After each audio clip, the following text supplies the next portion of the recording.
Hello, everyone. Charles Coleman here, presenting to you my reaction to a piece by Alma Deutscher. That's right, guys. I've decided to bite the bullet and maybe open up a can of worms or maybe some rabbit hole discussions. We'll see if it's worth it. Alma Deutscher is a renowned classical music prodigy, both as a violinist, pianist, a conductor, and as a composer, for which I dare say she has probably opened up the classical world to an audience that probably would not have been that familiar with it had she not been noticed, I guess. Perhaps because of her, multiples of people didn't even know that there were classical based composers alive today as they have been for the last few centuries. And perhaps Alma Deutscher has given notice to that, even though that while a lot of us composers we think are rooted in the world of the 21st century, she has been rooted in the late 18th to early 19th century Germanic genre. Think guys like Beethoven, Schubert, Mozart, maybe a little bit of Johann Strauss, and to a certain extent Richard Strauss later on. Well, you tell me. Anyway, she recently came out with a work entitled The Breaking News Polka. I think this video came out a couple of weeks ago, and I have not seen it. I have not. I have no idea what it sounds like, even though I'm familiar with the style of Alma Deutscher. I have no idea whether she has evolved beyond her 18th to 19th century style, but I'm curious on what this piece sounds like. Well, first of all, let's cover a few grounds here. For those of you who don't know, I am myself a composer based here in New York. I've been very fortunate to work with wonderful ensembles like Composers Concordance, Access Contemporary Music. I was also the resident composer of the Cincinnati Symphony at one point, and I've been fortunate to work and compose for various groups and ensembles here and all over the world. And yes, I actually get paid for it once in a while. But in any case, Alma Deutscher is a very polarizing figure in the contemporary classical based world. I admire her for her musicianship and the fact that she did all of this stuff. I mean, she wrote a piano sonata at age 5, a violin concerto, I think, at age 9, and a piano concerto at age 12, and a full scale opera not long after that called Cinderella, which came out in recent years. And she's accomplished all this stuff before I even started writing music. Her piano playing is flawless. I certainly don't have the piano chops that she has, or I mean, frankly, my piano chops are just comparatively handicapped in comparison to anyone else, let alone Alma Deutscher. But I've admired her musicianship. I admire the kind of person she is. She's a very likable person, and she got a lot of press because she is a lovely lady with a youthful nature, and she seems to have, generally speaking, brought the classical music world to a bigger audience perhaps than before. But I've criticized her, what I would think are her expressive limitations. And maybe, I mean, she of course doesn't consider them limitations, but they are rooted in the 19th century, 18th, 19th century Germanic genre. And we all have our, not, we all make our nod to that, as well as to somehow incorporate the world of today in some manner and somehow filter all of this complexity into our own work. I'm not sure she does that, but that's my biased, unbiased opinion. Take your pick. She also got a little bit of criticism with regard to a couple of video appearances, namely her appearance on 60 Minutes when she was interviewed.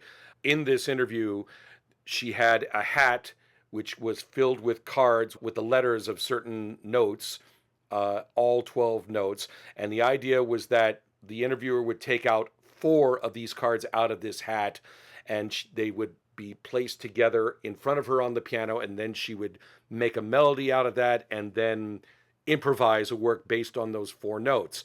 The interviewer took out B natural, A natural, E flat, G natural. And she looked at that and decided to play those notes. And she decided to change the first note, the B natural, to a B flat, so that it would go B flat, A, E flat, G. For her, that was a more, perhaps an easier group of four notes to make a piece out of. Well, I don't think she thought anyone would catch that, but a lot of us musicians did, especially Two Set Violin channel that did a whole video on this, not to mention her saying, interesting, when she looked at the first original four notes. There's also a video of her with regard to a concert at Carnegie Hall in 2019 featuring her music conducted by the great Jane Glover. In this video is a work that she wrote called Waltz of the Sirens, in which she took a siren sound from Vienna, I think it was something like da da da da da, and she took various sounds of what she believed to be traffic, quote unquote, ugly sounds, and then she made them beautiful through music, as she said. Well, it was a nice, charming little piece. And, but the issue of ugly versus beautiful. I like to think that composers in general think beyond that terminology and just want to write a great piece altogether, no matter what the mood of it is. I question her philosophy of that, but I wonder if that's rooted in her maintaining her 18th century base of how she writes her own music. I should mention I was resistant to talk about Alma Deutscher at all because she was this child prodigy, and I felt very uncomfortable of making any analytical critique given that she's so young. But here she is now, I think it's now June of 2025. She is 20 years old, so she's a legitimate adult, which makes me more comfortable of doing a critique of this work that I have not listened to yet. Again, it's called The Breaking News Polka by Alma Deutscher. It's a 4.5-minute video, and let's take a listen and see what we think about this piece, taking into account what we just talked about. Well, I'll just leave it at that. Let's take a look at this.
Okay, it had an interesting contemporary introduction followed by this obvious Johann Strauss.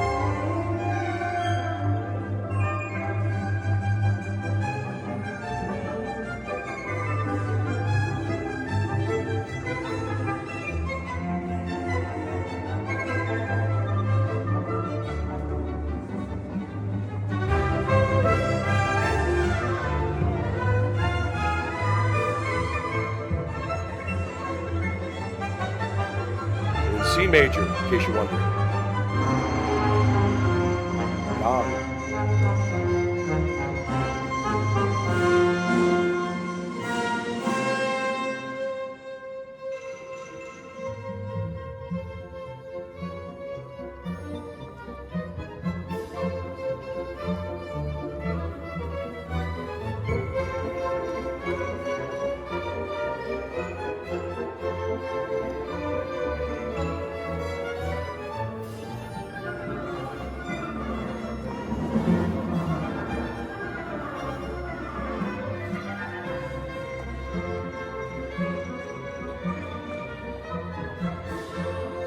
Da, da, da, da, da.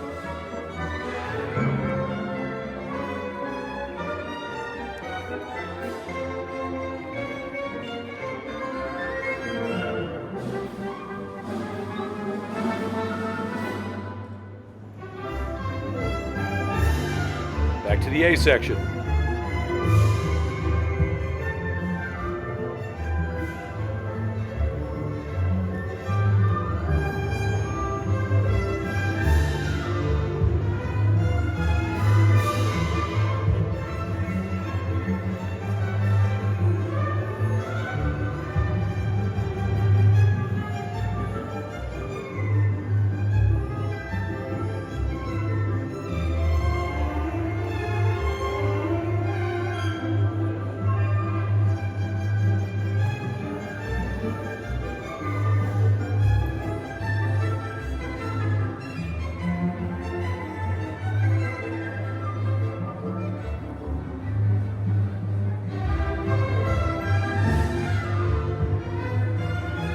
I mean, it's enjoyable, which is probably the intent.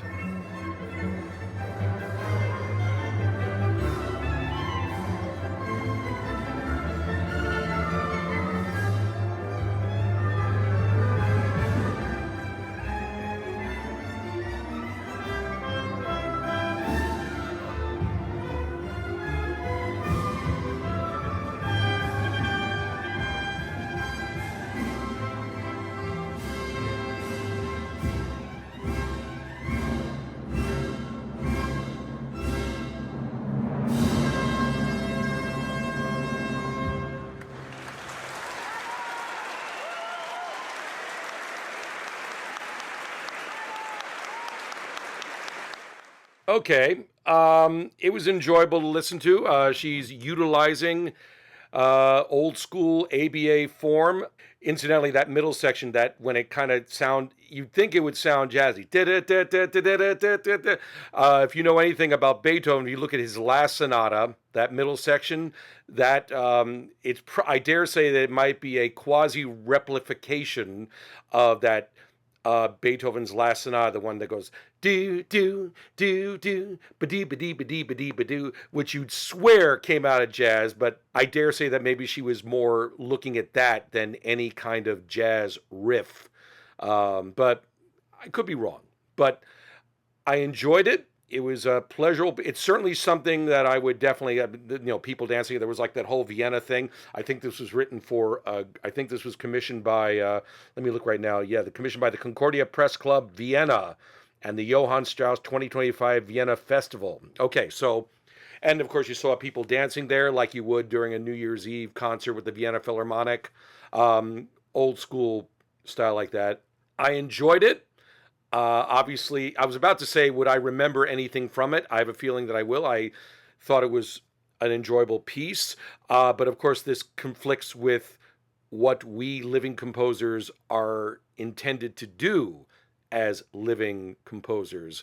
No matter what, do we want to reflect the life that we live in right now, the good parts, the bad parts, or do we want to revert back to an earlier genre? When you go to college, when you're a composer and you take form and analysis in college, you try to replicate certain short pieces, to replicate that, to learn about what those guys were thinking so as to subsequently influence what kind of composer you could be in the time that you live in right now. I dare say that Alma Deutscher loves her. I don't know anything about what kind of music she listens to. I'm going to guess that she listens only to the genre that she generally writes in, whether, as I mentioned, Beethoven, Schubert, and a little bit of Johann Strauss influence there.